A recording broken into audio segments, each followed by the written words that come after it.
time tu pula aku tiba-tiba terminat memasak. Tahu, aku dah tengok. Macam mana kau tiba-tiba ada minat masak? Aku asyik tengok orang masak-masak dekat Dave Ramsey. Gordon Ramsay. Gordon Ramsay. Dave Ramsey siapa lah? Orang lain tak? Tengok dia buat masak-masak dekat YouTube kan. Okay. Zaman-zaman tu lah bila tengok.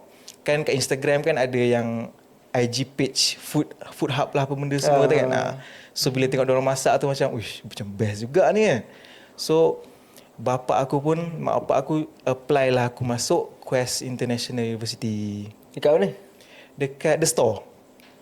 Oh, dekat Pasir Putih. Ya betul. Area situ lah. Area situ. Kan flyover kan?